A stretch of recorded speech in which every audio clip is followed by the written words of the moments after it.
এই পৃথিবীর ভূমণ্ডলটা মাল সম্পদে ভরে দেওয়া হয়েছে। হিরে থেকে জিরে পর্যন্ত, তিল থেকে তাল পর্যন্ত, মাটি থেকে সোনা হিরে পর্যন্ত শুধু মাল আর মাল। এই মালের ভিতরে এক নম্বর মাল কোনটা? এই মালের ভিতরে এক নম্বর সম্পদ তোমার কোনটা? ওয়া খায়রুল মাতাঈদ দুনিয়া, সারা পৃথিবীর সমস্ত সম্পদের থেকে দামি সম্পদ হলো আল মারআতু সালেহা, তোমার নেককার পরেজগার বিবি। সমস্ত সম্পদের থেকে দামি সম্পদ হলো বিবি।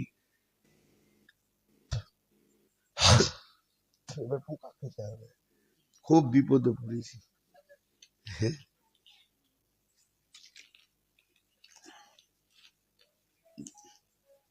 পৃথিবীর সেরা সম্পদ বিবি। এবার কেন সেরা?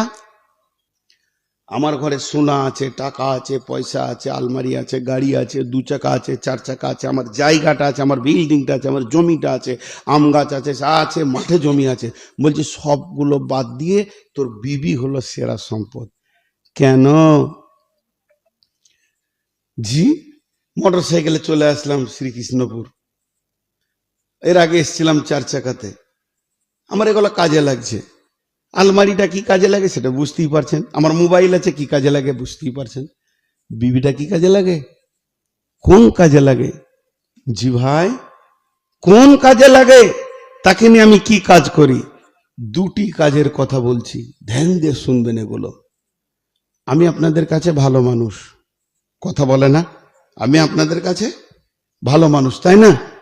আমার এই পর্যন্ত পাঞ্জাবি, মাথায় টুপি, মিষ্টি মিষ্টি কথা বলছি, হাতে তসবিহ নিয়ে ঘুরছি। আর শ্রীকৃষ্ণপুরের মা বোন থেকে নিয়ে বাচ্চা থেকে পুরুষ বাপ ভাইরা সবাই বলছে খাতের খুব ভালো গো, খুব পরেজগার।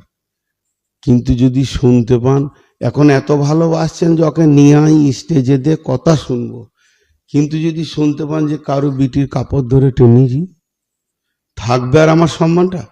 একবার মুখ খুলেন, সম্মানটা থাকবে? তো পৃথিবীর যত পুরুষ আছে, আপনার ভিতরে যতটা যৌবনের কামড় আছে, যতটা যৌন তাড়না আছে, আমার ভিতরে তার থেকে 1 ইঞ্চি কম নাই। আল্লাহ সবাইকে যদি 1 লিটার দিয়েছে তো আমাকেও 1 লিটার দিয়েছে। আল্লাহ সবাইকে যদি 1 ফুট দিয়েছে তো আমাকেও 1 ফুট দিয়েছে। আল্লাহ সবাইকে যদি 1 কেজি যৌবন দিয়েছে তো আমাকেও 1 কেজি দিয়েছে। তাহলে আপনি ঘুরে বেড়াচ্ছেন এখানে সেখানে, খবর আমার কাছে আছে, তা আমি কি ভালো? আমি ভালো? আমিও তো ঘুরে বেড়াচ্ছি। কিন্তু শুনেলেন, যদি আমার মতো ব্যক্তিটা যাকে স্টেজে তুলেছেন, যার জন্যে ভালো খাবারের ব্যবস্থা করেছেন, যাকে আপনি আপনি করে ডাকছেন, যাকে এত হৃদয় থেকে ভালোবাসছেন, ওই লোকটার ব্যাপারে যদি শুনেলেন যে এই লোকটি তার তাড়না সামালতে না পেরে কারো কাপড় ধরে টেনে দিয়েছে, এই খবরটা যখনই শুনবেন তখন আমার নাম সম্মানটা আপনার জুতোর তলায় চলে যাবে, ঘৃণা করবেন। তাহলে এতটা আপারে সম্মানে আমাকে রেখেছে কে? যে রেখেছে সে হলো আমার বিবি। আমার যে তাড়না আছে, তাড়নাগুলোকে সে গ্রহণ করে নিয়ে সে আমাকে ভালোবাসা দিয়ে যাতে করে আমি পর মেয়ের কাছে না চলে যাই, এই রকম চরিত্রের গাইড করেছে, সিকিউরিটি দিয়েছে, চরিত্রকে সে ঘেরে রেখে দিয়েছে। অতএব এর থেকে ভালো সম্পদ হতে পারে না।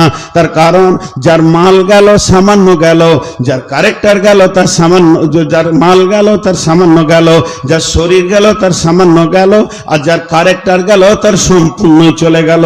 আমার ক্যারেক্টারটাকে 1 নম্বর করে রাখার জন্য আমার বিবি আমার জন্য যথেষ্ট। এর জন্য সে পৃথিবীর বুকে সব থেকে সেরা সম্পদ। আর 2 নম্বর কারণ হলো, আমি যেদিন মারা যাব আমার লাশটাকে কাঁধে করে নিয়ে নিয়ে গিয়ে আমাকে কবরে শুইয়ে দেবে। এরপরে কবরের পাশে দাঁড়িয়ে যে ছেলেটি দোয়া করবে, আল্লাহ আমার আব্বাকে মাফ করে দাও, ক্ষমা করে দাও, এই রকম কোন মসজিদ মাদ্রাসার জালসা হবে, সে অক্লান্তিক মেহনত করা পয়সা থেকে 10টা টাকা নিয়ে গিয়ে বলবে মসজিদে মাদ্রাসায় এটা আমার আব্বার জন্য দান করলাম। এই সম্পদটা আমি কাঁঠাল গাছে পাবো না, এই সম্পদটা আমি আম গাছে পাবো না, এটা আমি মাঠের জমিতে পাবো না, এটা হরহরেতে চাষ করে পাবো না, এটা পৃথিবীর কোন ফ্যাক্টরিতে তৈরি হবে না। আমার রক্তের মালটাকে আমার কোলে তুলে দেবে যে ফ্যাক্টরিটা, আমার রক্তের মালটাকে আমার কোলে যে ফ্যাক্টরিটা তুলে দেবে তারই নাম হচ্ছে বিবি। আল্লাহর নবীর জন্য বলছে একবার ভেবে দেখ, এত দামি সম্পদ বিবির থেকে অন্য কেউ হতে পারে না। তাহলে মেয়েরা হয়ে গেল দুটো নামের ব্যাখ্যা করা হলো।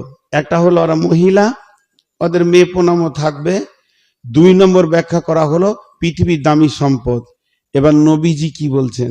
এই আল্লাহ বলছেন নিসাউকুম হারসুল লাকুম ফাতু হারসাকুম, মেয়ে তোমাদের উর্বর জমি, তা থেকে তোমরা চাষ করে ফসল লাও। মেয়ে তোমাদের উর্বর জমি, তা থেকে চাষ করে তোমরা ফসল লাও।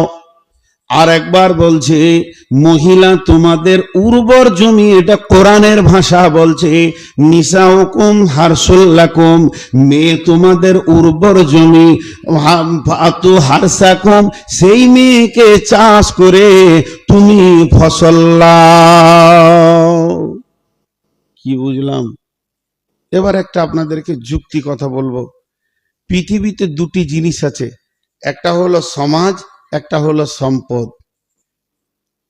আচ্ছা আপনারা মাঝে মাঝে একবার হ্যাঁ না বলেন না, গায়ের পাশে বলি কি গুরুত্ব হচ্ছে না নাকি গো? ছেড়ে দিয়ে পালাবো, 1 ঘন্টার বেশি বলবো না বলেছি আবার। হ্যাঁ, একটা হলো, আমার সাথে কথা বলেন, সমাজ আর একটা সম্পদ। গোটা পৃথিবীটা তো লোকে ভর্তি হয়ে গিয়েছে, কিন্তু মাল নাই, আলু পেঁয়াজ কপি ডাল মসুরি কিছুই নেই, চাল নাই, চলবে? বলেন চলবে?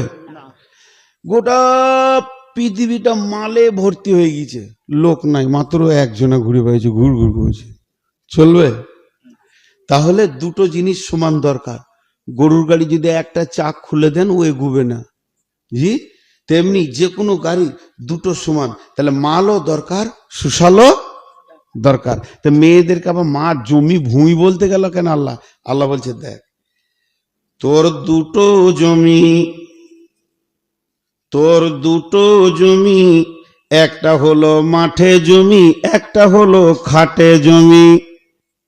একটা হলো মাঠে জমি আর একটা হলো খাটে জমি। মাঠের জমিকে চাষ করবি, আলু দেবে, পেঁয়াজ দেবে, রসুন দেবে, আদা দেবে, গম দেবে, টমেটো দেবে, আর আপনার কিনা আপেল দেবে, আঙ্গুর দেবে, চিড়ি দেবে, কিশমিশ দেবে, নারকেল দেবে। তার মানে মাঠের জমি চাষ করলে সম্পদে ভরে যাবে। আর খাটের জমি চাষ করবি তো ডাক্তার পাবি, মাস্টার পাবি, ইঞ্জিনিয়ার পাবি, মৌলানা পাবি, মুফতি পাবি, মুহাদ্দিস পাবি, বক্তা পাবি, ইমাম পাবি, মুয়াজ্জিন পাবি, কুলি পাবি, মজদুর পাবি, ড্রাইভার পাবি। এগুলো খাটের জমি থেকে হয়, মাঠের জমি থেকে হয় না। আর মাঠের জমিতে ডাক্তার মাস্টার হবে না, আর খাটের জমিতে মানে আলু পেঁয়াজ হবে না। তা তোদেরকে আমি 2টি জমি দিয়েছি। মাঠের জমিকে যেমন আদর করে তুমি জোর সার দিয়ে রক্ষণাবেক্ষণ করে বেড়া দিয়ে দিছ, যাতে করে ছাগল না লাগে, ভেড়া না লাগে। আমি কপি লাগিয়েছি, টমেটো লাগিয়েছি, পালং লাগিয়েছি। শ্রীকৃষ্ণপুরের ছাগলগুলো গিয়ে খালি ঢুকতে চাইছে, কাঁটা দিয়ে বেড়া দিয়ে দিলাম যেন ছাগল না ঢুকে আমার ফসল হয়। তেমনি তোমার খাটের জমিতে তুমি মৌলানা নেবে, মুফতি নেবে, ডাক্তার নেবে, মাস্টার নেবে, ওটাকেও সুন্দর করে পর্দা দিয়ে বেড়া দিয়ে দাও, না হলে অনেক ছাগল ওই জমিতেও ঢোকার জন্য ঘুরঘুর করছি। আপনাদেরকে বুঝাতে আমি অসুবিধা করছি? তাহলে এর জন্য আল্লাহ কোরআনে বলছে জি ভাই, কে বলছেন? কোনো প্রশ্ন আসছে আপনাদের মনে? বুঝতে কোনো জায়গায় অসুবিধা হচ্ছে?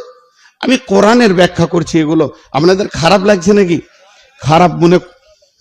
খারাপ মনে করিয়েন না। তার কারণ হচ্ছে বিশ্ব নবী নিজের মেয়ে ফাতেমাকে ফরজ গোসল শিক্ষা দিয়েছেন। আচ্ছা, আমি যদি মাদ্রাসার মৌলানা হয় আর যদি কোরআনের দাস দিই, আর আমার মেয়ে যদি পড়ে, আমার জামাই যদি পড়ে, আমার বেটা যদি পড়ে, তা আমাকে সব বলতে হবে? লুকানো যাবে? তো এগুলো লজ্জার কথা নয়, খুব যুক্তি সম্পূর্ণ কথা বলছি। আপনি মাঠে 16 বিঘে জমিকে ট্রাক্টর দিয়ে চাষ করে যদি বলেন যে একটা ইমাম দে তু দিতে পারবে না, একটা মজ্জেন দে দিতে পারবে না, তাহলে দুটো কি? এবার মাঠের জমিটা কিভাবে খেয়াল করছেন?